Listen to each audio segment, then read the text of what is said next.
Dans mon enfance, à partir de 5 ans, je voyais beaucoup les êtres décédés apparaître. Moi, les frissons m'ont comme envahi un peu, puis j'ai comme regardé en arrière. Il n'y avait personne. Je remarquais que c'était l'entité négative qui essayait de la tourmenter. Quand un être apparaissait, Elle voyait des belles âmes, comme des âmes noires des fois. il venait vraiment à moi pour me transmettre un message précis. Dans le fond, c'est comme une messagère. Je me mets à crier, ils sont là, il y a plein de personnes.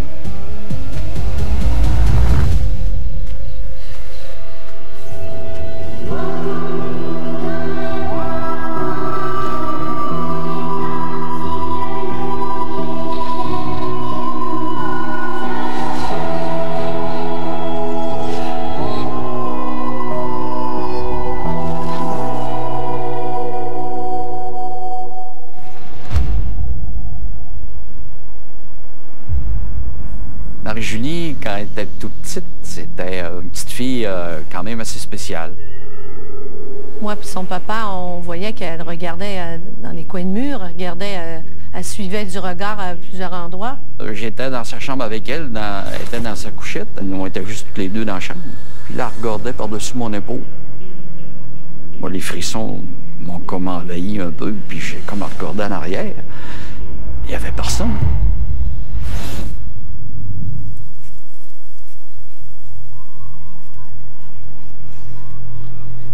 Mon premier souvenir, quand j'ai réalisé que je prenais contact, que je voyais également des êtres décédés, c'est beaucoup avec mon oncle décédé.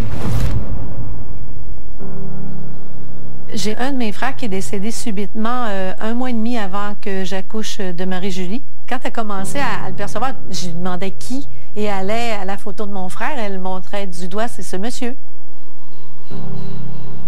Je devais avoir peut-être 2 ans, 3 ans. Je me souviens, je le voyais dans ma chambre à coucher. Il venait s'asseoir sur le banc d'autobus avec moi. Et il me parlait, je lui parlais. C'est comme s'il rassurait aussi par moments.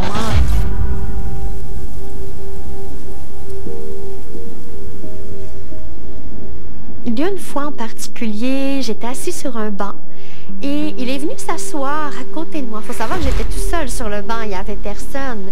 Et il est venu s'asseoir, il est venu me parler. Alors, j'ai dialogué avec lui. C'est sûr que j'ai pas dialogué à la voix haute parce que il y avait quand même des gens qui étaient autour, mais je dialoguais de manière psychique, de manière télépathique.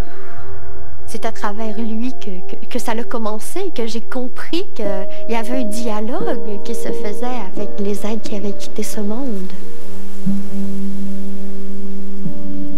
Ma mère, elle a toujours eu une ouverture. Alors, lorsque je lui ai partagé que je voyais mon oncle, elle a eu une surprise, mais elle a eu une ouverture de me comprendre, de me demander plus d'informations, de me demander qu'est-ce qu'il dit, qu'est-ce qu'il partage. Et c'est beaucoup à travers des lectures qu'elle faisait, des choses qu'elle avait compris, qu'elle m'aidait. Au début, j'ai eu une petite peur que ce soit difficile pour elle de traverser tout ça, mais ça n'a pas resté longtemps parce que je sentais la force en Marie-Julie. C'est pas seulement qu'elle a toutes ces facultés-là, c'est qu'elle était solide, elle était capable de le recevoir, elle était capable de le faire. Lorsque les gens qui sont près de l'enfant, en particulier, il y a les parents, s'ils acceptent plus facilement ce genre de phénomène-là, et reconnaissent que ça fait partie du développement de l'enfant, là, ça va contribuer à faire en sorte que l'enfant va pouvoir composer avec ça de façon plus harmonieuse. Quand tu as un enfant qui est comme ça, si tu ne l'aides pas, tu la comprends pas, ça peut devenir un cadeau empoisonné pour elle. Mais si tu l'aides à comprendre, puis à aller chercher des outils, c'est un beau cadeau. Dans mon enfance, à partir de 5 ans, je voyais beaucoup les êtres décédés apparaître. C'était partout. Parfois, je rentrais dans des centres commerciaux, je rentrais dans des maisons, je voyais des personnes. C'était très présent dans ma vie. Les enfants qui ont cette capacité-là de contact l'invisible peuvent, par exemple, voir des personnes décédées partout. Ça peut être dans l'autobus qui les mène à l'école, ça peut être à l'école elle-même. On était presque toujours en contact avec le grand-papa, la grand-maman de l'ami, ou même dans les écoles, des fois, il y avait d'autres âmes qui étaient là. J'ai un souvenir, j'étais au primaire. Et il y avait le professeur qui était devant la classe. Et tout bonnement, j'ai vu apparaître sa grand-mère qui était à côté d'elle. Je ne lui ai pas transmis de message parce que c'était pas approprié. Marie-Julie en parlait, puis elle voyait passer du monde dans la maison, chez nous, où qu'on restait. Elle voyait passer des belles âmes, comme des âmes noires, des fois. Elle disait que c'était des entités négatives. Par d'autres moments, c'était des entités très positives de lumière. C'était vraiment, vraiment puissant. Mais des fois, ouais, elle venait me voir, elle avait peur, elle venait me trouver. C'était l'entité négative qui venait. Des fois, il y a des êtres décédés qui apparaissaient de la manière qu'ils étaient décédés. C'était pas toujours joli. Des fois, s'il y en avait qui étaient décédés, brûlés, bien, je pouvais les voir comme une peau brûlée. De vivre avec ces dons-là, de contact avec l'invisible, ça rend les choses extrêmement difficiles. Même quand les enfants vont se coucher, par exemple, ils vont pouvoir voir des entités. Ça peut devenir très, très, très pénible à vivre, ça, sur le plan psychologique. C'était dur pour nous autres de la coucher. C'était les crises aussi le soir, avant qu'on comprenne aussi, probablement, qu'elle voyait toutes sortes de choses. Elle devait avoir une peur.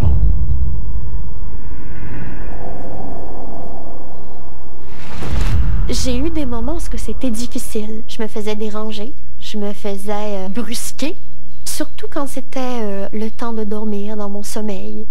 Il y avait souvent des visiteurs qui venaient me voir, qui venaient me réveiller en plein milieu de la nuit et qui me parlaient. Je ne savais jamais quand ça pouvait arriver, c'était très spontané. Alors des fois, c'était à 2, 3 heures du matin, ça pouvait durer 30 minutes, 1 heure et plus. Marie-Julie a eu peur par moments lorsqu'elle avait certains phénomènes qui essayaient de la tourmenter pour soit l'amener dans une peur ou soit l'amener dans une colère ou peu importe, mais c'était pas quelque chose qui était positif.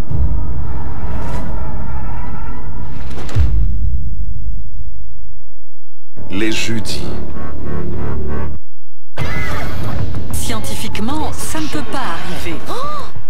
Des phénomènes inexpliqués mettent vos croyances au défi. Je commençais à entendre des voix très, très dangereuses. J'ai senti une grosse décharge électrique dans mon dos. Mon cerveau ne pouvait concevoir ce qui était arrivé. Elle n'est plus là. Elle a disparu. Ça n'a aucun sens. Les jeudis paranormaux, dès 19h30, à Canal D.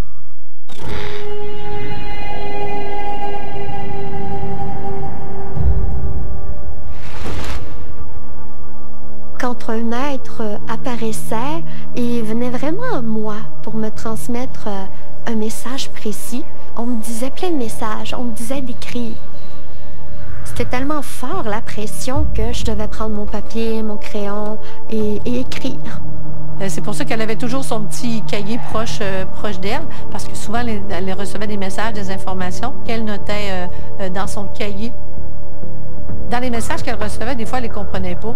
Elle les écrivait quand même. Des fois, elle ne comprenait pas exactement tout ce que ça voulait dire, mais après, au bout de quelques jours ou quelques temps, là, elle comprenait c'était quoi l'information qu'elle avait reçue. Un message en particulier, je recevais un message d'un grand-père.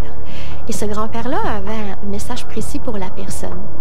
Et la personne en particulier, il me disait, mais mes grands-pères ne sont pas décédés, ils sont en vie.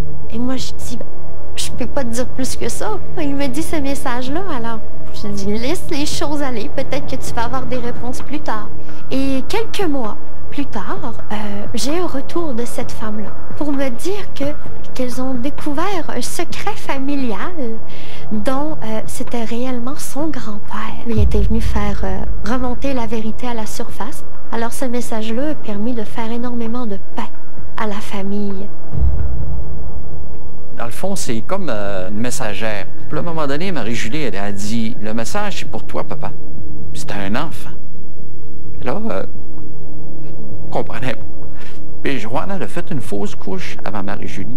C'était l'âme de cet enfant-là qui venait dire qu'elle était contente de ce que c'est que j'étais devenu.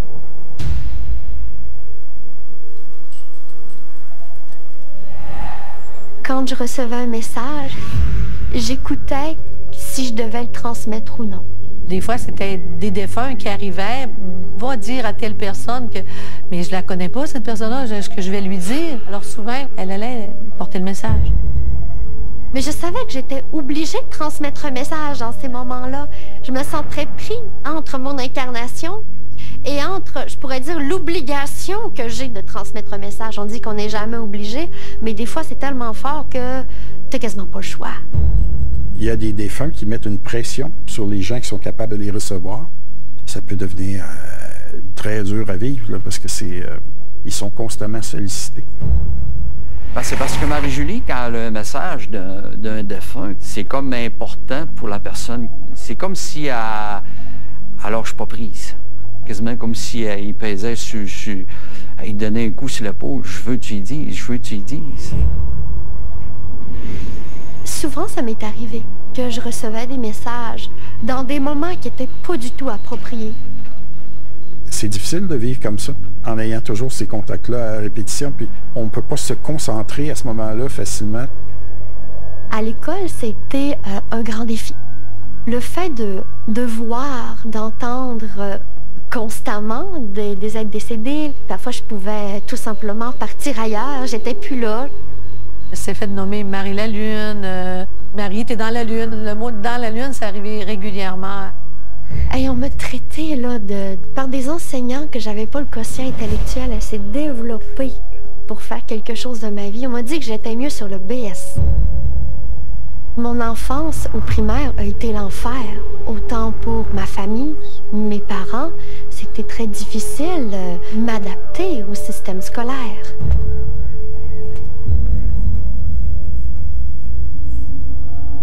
Souvent, je pouvais voir des informations, entendre des informations avant même qu'elles arrivent. C'est arrivé à quelques moments, je voyais mes parents et je leur disais « Fais attention aujourd'hui, il peut arriver quelque chose, il peut arriver un accident. » Et tout bonnement, il y avait un accident qui arrivait proche de mes parents ou de ma mère.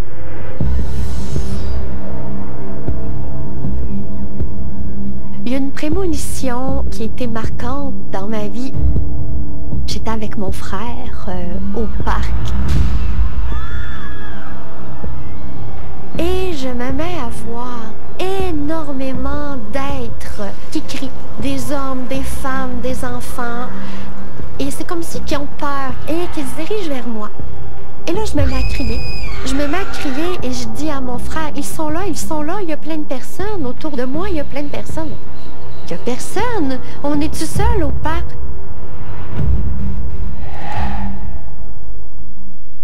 Je vous jure que j'ai la boule au ventre. Les martyrs. Je n'y croyais pas. Qu'est-ce qu'il y a de plus effrayant dans ce boulot? L'incendie était-il délibéré ou accidentel? C'est une scène épouvantable. Traverser l'océan a toujours été périlleux. Un 737 s'était écrasé. Il était important de bien comprendre ce qui s'était passé. Attention! La mer est déchaînée. Je commets peut-être une terrible erreur. Les mardis catastrophes, dès 20h, à Canal D. Elle voyait une tragédie qui allait arriver. Dans les cas de prémonition, il y a souvent une tension très forte qui est là. Ça va devenir de plus en plus pressant. Le pressentiment devient de plus en plus fort. Et je regarde au ciel. Je vois quelque chose tomber du ciel.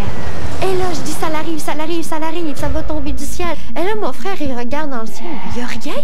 Il n'y a rien ici qui se passe.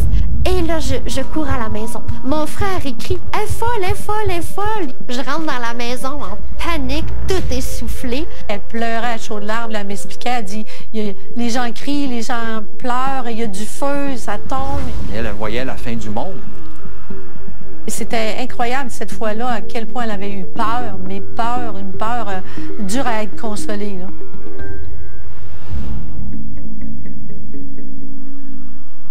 On essayait avec elle de comprendre c'était quoi.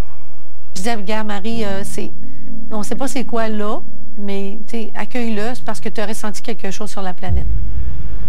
Et quelques jours plus tard, le témoin qu'on vient d'entendre nous disait qu'il a vu le building en feu, qu'il a vu des gens, 3 ou 4 personnes sauter du building pour essayer de s'en tirer. C'est là qu'on a pu faire la correspondance.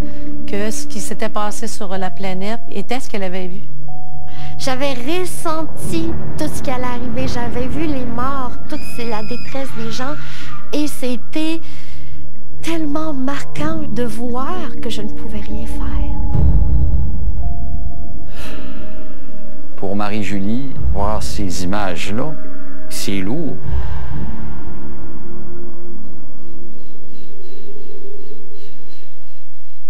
Dans l'adolescence, j'ai commencé à faire des méditations de groupe. J'avais 13-14 ans et je recevais des petits groupes, des amis, mes parents, des gens qui venaient se greffer.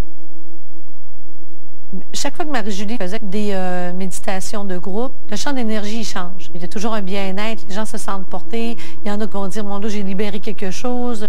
Il est arrivé un événement assez exceptionnel lors d'une soirée méditative que Marie-Julie a fait. J'étais présente. Et il y a une personne dans la salle, une jeune fille, qui s'est mise à ne pas se sentir bien.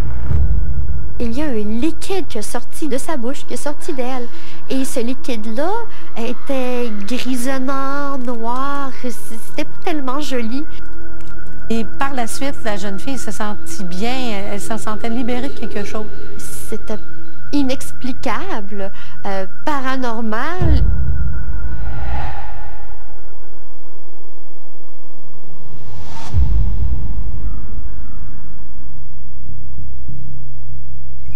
Dans l'adolescence, le regard des autres, le jugement de me faire dire « tu es la sorcière du quartier, tu vois des choses », ça m'a affectée.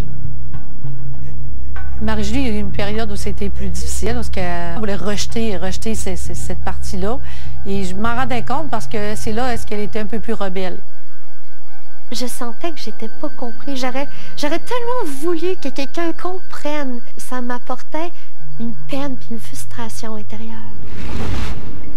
À la fin de mon secondaire, quand c'était temps de choisir une carrière, de faire quelque chose de sa vie, moi je me suis dit, je peux pas transmettre des messages et faire des méditations de groupe. Je peux pas faire ça de ma vie, il faut que j'aille quelque chose de sérieux.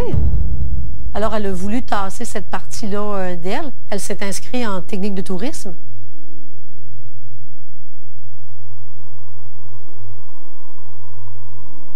Bien, mon corps s'est rendu malade. Marie-Julie a commencé à avoir des problèmes de santé au niveau de l'estomac. Ça s'est dégradé encore et elle a fait une pancréatite quelques mois plus tard. Je suis rentrée d'urgence à l'hôpital aux soins intensifs. Ils ne savaient pas, les médecins, qu'est-ce qu'ils allaient faire. Les médecins sont venus nous trouver, 2 médecins. Ils se sont assis, puis on ne sait pas si ça va être là dans 48 heures. Et là, on s'est mis tout le monde à pleurer. En 2013, on a failli la part.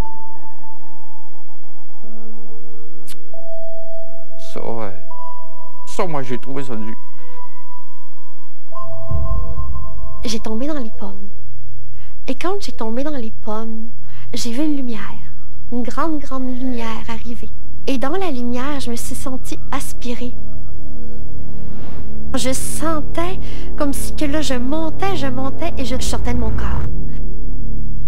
L'expérience de mort imminente s'est caractérisée par un certain nombre d'aspects, comme la décorporation. L'individu a l'impression de se séparer de son corps physique et il y a des rencontres qui se font fréquemment. Quand c'est arrivé, il y a des êtres qui sont venus me voir. Ils voyaient de chaque côté de moi. Ils étaient présents. C'est comme si ils venaient me chercher. On me dit, qu'est-ce que tu fais? Tu as le choix de rester ou de partir. Si tu restes, tu as quelque chose à accomplir. Si tu décides de partir, ben c'est maintenant. C'est toi qui choisis. Qu'est-ce que tu fais? C'est une remise en question qu'elle a eue. C'est là qu'elle a compris qu'elle ne pouvait pas rejeter ce qu'elle était. Et là, j'ai pris la décision de rester. Alors, c'est à ce moment-là que j'ai vraiment accepté de vivre, oui, avec mes dons et de me dévouer pour qu'est-ce que je suis. Et lorsqu'elle a vraiment fait son choix à l'intérieur d'elle, je continue, c'est là qu'elle a commencé petit à petit, son corps a repris vie de plus en plus. Puis quand elle a décidé de rester, ben elle s'est battue, puis elle a accepté ses dons. Une journée de fête qu'on a eue au chalet de mes parents. On était là toute la famille, les frères et sœurs, et ma mère a mentionné c'est dommage, il en manque un. Et en disant ça, là, Marie-Julie, elle a senti l'énergie de mon frère. il y a un papillon qui est arrivé et qui s'est déposé sur mon doigt. Et c'est là que j'ai vu mon oncle et qu'il me disait qu'il était là à travers le papillon. On a tous eu le temps de prendre les photos et c'est pas été quelques secondes, là. C'était un bon bout où le papillon est resté. C'était vraiment, vraiment magique parce qu'il est venu dire « je suis là ». Puis il a pu passer par elle pour nous dire « inquiétez-vous pas, maman, maman », surtout pour ma mère, elle dit « maman, je suis là ». Et j'étais encore émue, ça fait longtemps pourtant. Mais c'était vraiment, vraiment magique. Ça l'a permis à ma famille de voir et de croire en ce que je pouvais voir, en ce que je pouvais recevoir, parce que c'était quand même invisible ce que je leur partageais normalement. Et là, il y avait un concret à travers le papillon. C'est indescriptible, la joie, la paix que ça nous fait, que ça nous donne à l'intérieur de nous. C'est comme si c'est un signe qui arrive pour nous montrer que l'invisible devient visible. Marie-Julie, c'est une jeune femme maintenant. Au niveau de ses dons, c'est comme si ça grandit tout le temps. Et plus elle est en confiance, alors plus elle est capable de recevoir de l'information encore plus précise. Souvent, j'en ai encore des découragements. C'est pas facile d'emprunter un chemin qui est complètement à l'opposé, de baser sa confiance sur quelque chose de subtil, qui n'est pas tangible, mais juste de voir les gens avancer, s'ouvrir, de voir les résultats, autant des gens dans la rue, autant des gens qui sont venus me consulter en privé, des vies transformées. Pour moi, là, c'est le plus beau cadeau. C'est le plus beau cadeau que je me suis permise d'accepter de rester sur Terre.